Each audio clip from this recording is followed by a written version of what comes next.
আমরা আজকে ক্লাস 12-এর তড়িৎ ক্ষেত্র চ্যাপ্টারটি শুরু করব। এই চ্যাপ্টারের প্রথমেই আমাদের যেটা পড়ে নিতে হবে সেটি হচ্ছে কুলম্বের সূত্র। তো কুলম্বের সূত্রে কী বলা আছে যে আমাদের কাছে যদি দুটো বিন্দু আধান থাকে যাদের একটির আধান হচ্ছে Q1 আর আরেকটির আধান যদি Q2 হয় এবং এদের মধ্যে পারস্পরিক দূরত্ব যদি R হয়,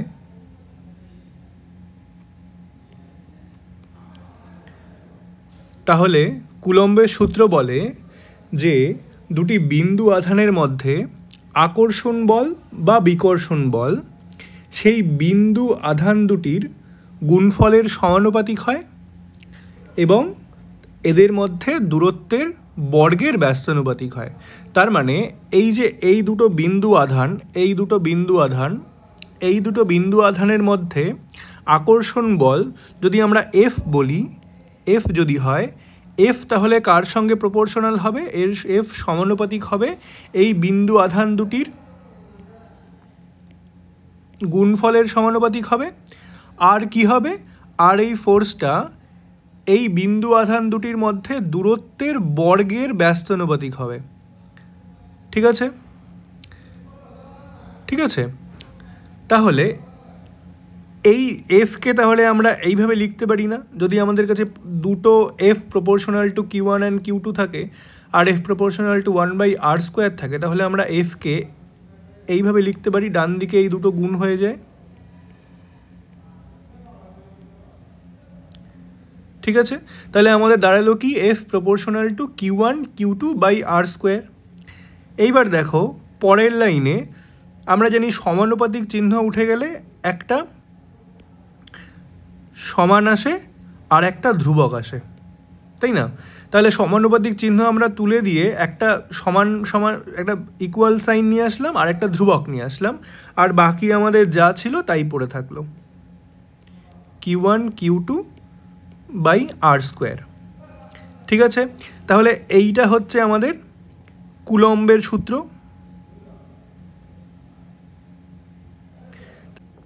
তাহলে আমাদের কুলম্বের সূত্র কি দাঁড়ালো? যে আমাদের কাছে যদি দুটো বিন্দু আধান থাকে তাহলে এই দুটো বিন্দু আধানের মধ্যে আকর্ষণ বল অথবা বিকর্ষণ বল কি হবে? বিন্দু দুটির আধানের গুণফলের সমান হবে, গুণফলের সঙ্গে সমানুপাতিক হবে, আর বিন্দু দুটির আধানের মধ্যে দূরত্বের বর্গের ব্যস্তানুপাতিক হবে, তাই না? ঠিক আছে, আচ্ছা, এইবার আকর্ষণ বল কখন হবে? যখন এই আধান দুটো বিপরীত আধানগ্রস্ত হবে। মানে ধরো এইটা যদি পজিটিভ আধান যুক্ত হয় তাহলে এটাকে নেগেটিভ আধান হতে হবে, অথবা এটাকে নেগেটিভ আধান হলে এটাকে পজিটিভ আধান হতে হবে, তাহলে এই দুটোর মধ্যে আকর্ষণ বল কাজ করবে। এবার বিকর্ষণ বল কখন কাজ করবে? বিকর্ষণ বল তখনই কাজ করবে যখন এই আধান দুটো সমান আধানগ্রস্ত হবে, এই দুটো পার্টিকেল সমান আধানযুক্ত হবে। তার মানে এইটাও পজিটিভ হতে হবে, এটাও পজিটিভ হতে হবে, অথবা এইটাও নেগেটিভ হতে হবে, এইটাও নেগেটিভ হতে হবে। এই কুলম্বের সূত্র প্রয়োগের শর্ত কি? এই কুলম্বের সূত্র আমরা তখনই প্রয়োগ করতে পারবো যখন এই দুটি যে পার্টিকেল আছে, এই দুটো পার্টিকেলের আকার যদি এই দুটো পার্টিকেলের দূরত্বের সঙ্গে তুলনায় যদি খুবই ছোট হয়, তাহলে তখনই আমরা কুলম্বের সূত্র ব্যবহার করতে পারবো।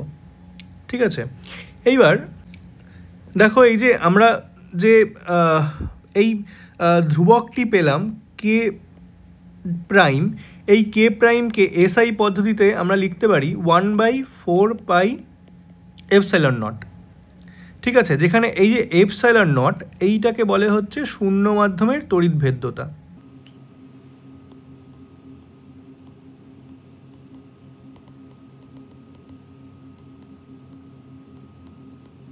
এই ε0কে বলে শূন্য মাধ্যমের তড়িৎভেদ্যতা, তাই জন্য আমরা এটাকে এপসাইলন এই 0 লিখলাম। 0 মানে শূন্য মাধ্যম বোঝাচ্ছে। তাহলে যদি আমরা কে প্রাইমের জায়গায়, আর এইটাকে হচ্ছে SI পদ্ধতিতে কে এইভাবে লেখা যায়, SI পদ্ধতিতে, এটা হচ্ছে SI পদ্ধতিতে।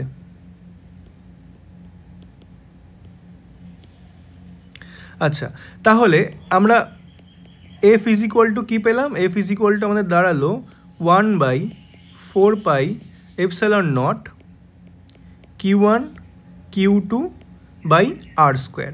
তাহলে এইটা হচ্ছে আমাদের এসআই পদ্ধতিতে কুলম্বের সূত্র। দুটি আধান যদি থাকে তাহলে দুটি আধানের মধ্যে আকর্ষণ অথবা বিকর্ষণ বলের মান হবে হচ্ছে এই জিনিসটা।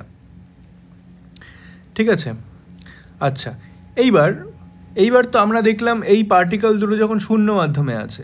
এবার পার্টিকেল দুটি যদি কোনো আলাদা কোনো মাধ্যমে থাকে, শূন্য মাধ্যম ছাড়া যদি অন্য কোনো মাধ্যম থাকে, তখন এই ফোর্সটাকে আমরা লিখতে পারি অন্য কোনো মাধ্যম থাকলে, শূন্য মাধ্যম ছাড়া অন্য কোনো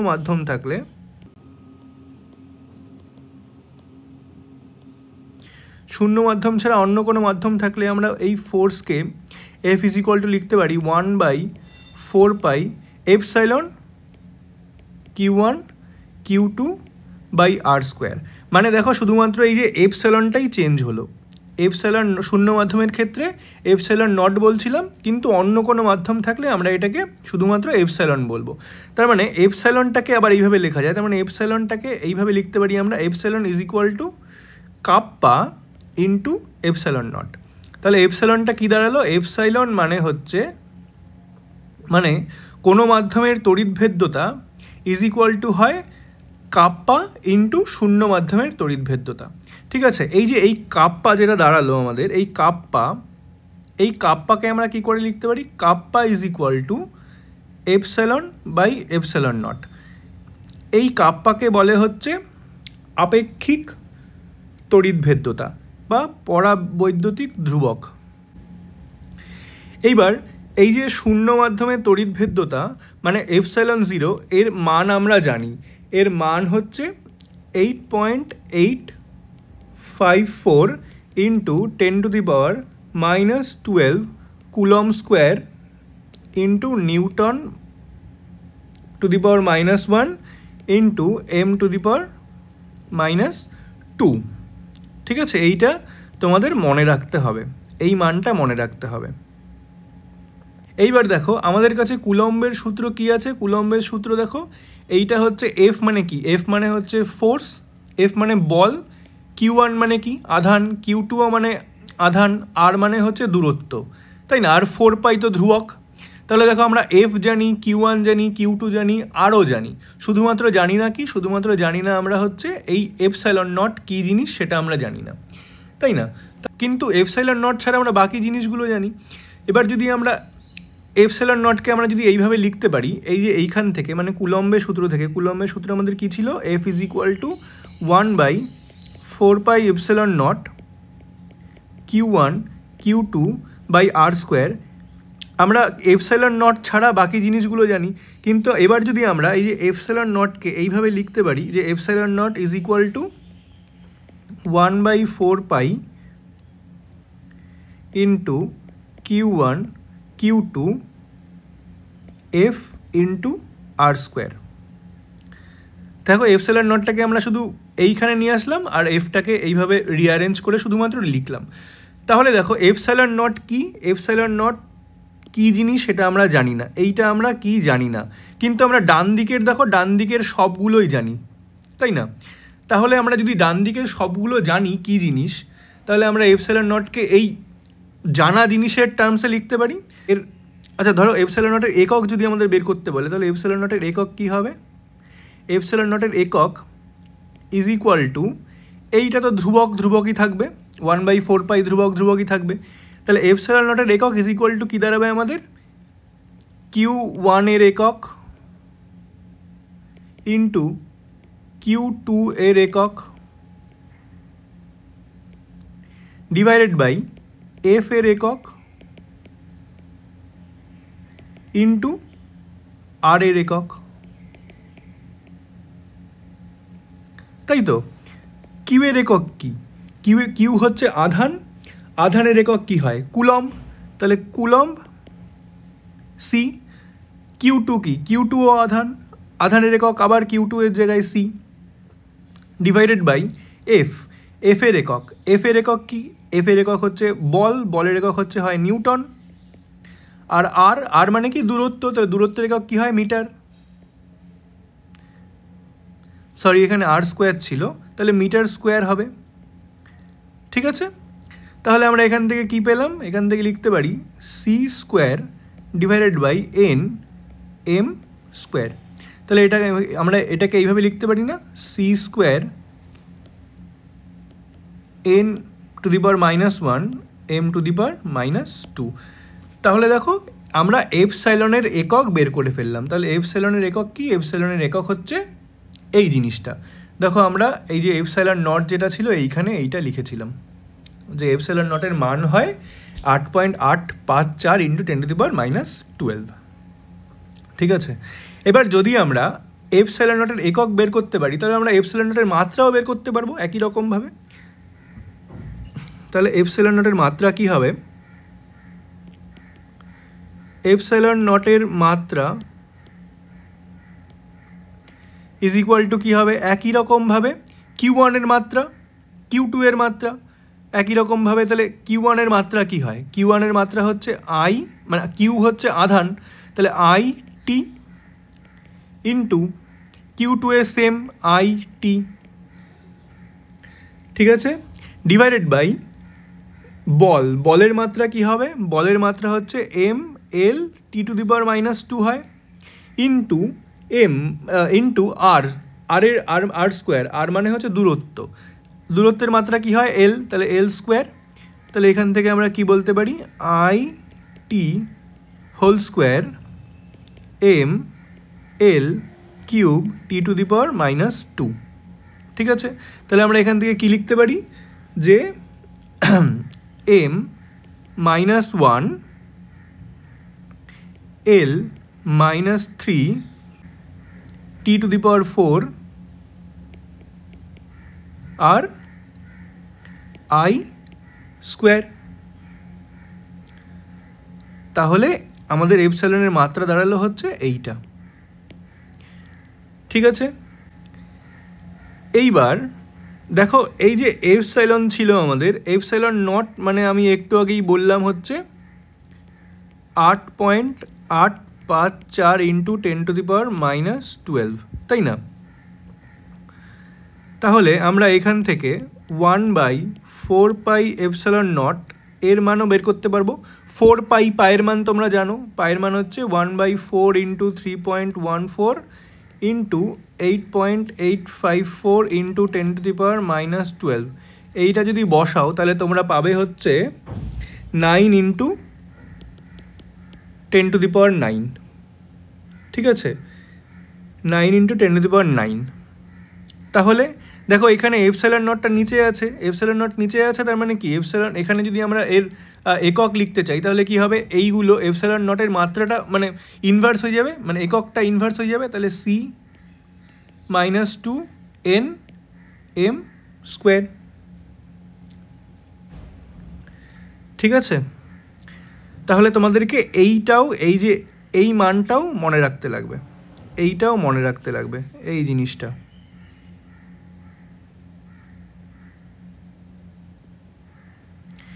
আচ্ছা, তাহলে তোমরা যদি এইটা মনে রাখো তাহলে তাহলে তোমাদেরকে যদি জিজ্ঞেস করা হয় যে দুটো পার্টিকেল শূন্য মাধ্যমে আছে, দুটো পার্টিকেলের আধান Q1 এবং Q2, তাহলে তাদের মধ্যে আকর্ষণ বা বিকর্ষণ বল কত হবে, তাহলে তোমরা লিখতে পারবে যে F = 1/4π epsilon naught Q1 Q2 divided by R square. তোমরা 1/4π এপসাইলন নটের মান জানো কত, 9 × 10⁹ into Q1 Q2 divided by R square. ঠিক আছে, তাহলে এটাই হবে তোমাদের ফোর্স,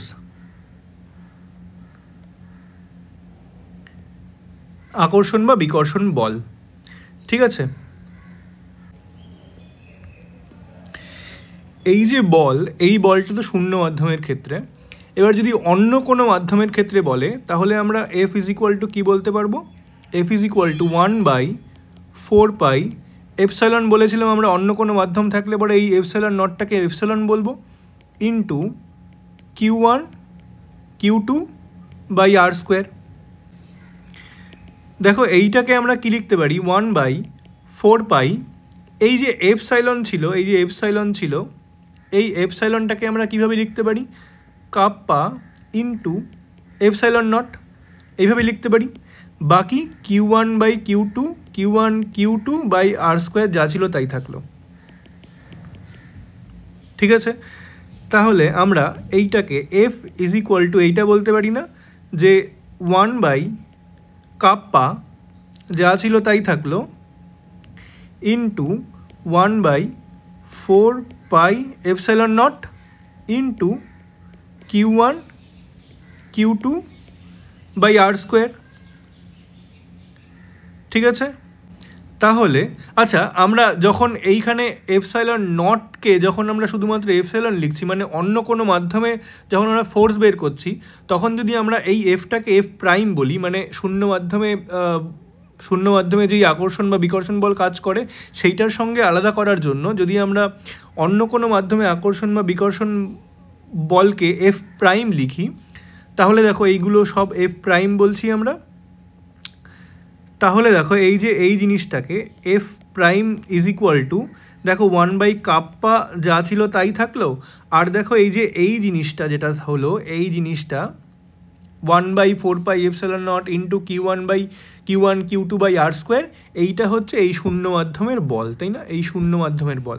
তাহলে এইটাকে আমরা এফ বলি, তাহলে আমরা দেখো এখান থেকে কি পাচ্ছি, এই জিনিসটা। তাহলে দেখো এই যে এই ইকুয়েশন থেকে আমরা কি বলতে পারি যে এই যে এই সিস্টেমটা, মানে Q1 Q2 দুটো চার্জ আর ডিস্টেন্সে আছে, এই যে এই সিস্টেমটাকে যদি আমরা একবার এটিকে কোনো একটা মাধ্যমে রাখি, তাহলে এদের মধ্যে যে ফোর্সটা কাজ করবে এফ প্রাইম, আর যদি এই সেম সিস্টেমটাকে যদি আমরা শূন্য মাধ্যমে রাখি, তাহলে এদের মধ্যে যেই ফোর্সটা কাজ করবে এফ, শুধু এফ। ঠিক আছে, তাহলে এই দুটোর অনুপাত কি হবে? এই দুটোর অনুপাত হবে হচ্ছে, তাহলে আমরা এখান থেকে লিখতে পারি F prime divided by F is equal to 1/কাপ্পা।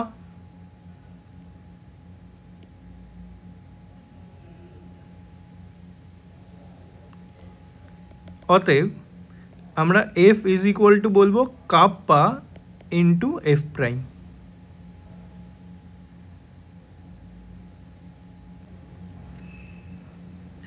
আচ্ছা, এখন দেখো এই যে কাপ্পা যদি একের চেয়ে বড় হয়, তাহলে আমরা বলতে পারি না যে F greater than F prime. তার মানে কি আমরা বলতে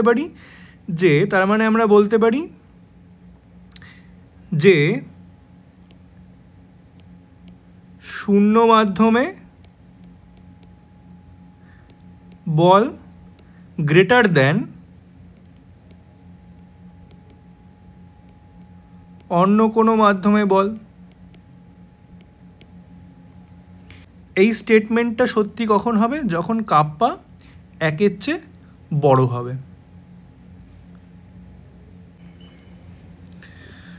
এখন চলো এতক্ষণ আমরা যা শিখলাম তার একটি উদাহরণ দিয়ে আমরা ক্লাসটি শেষ করব।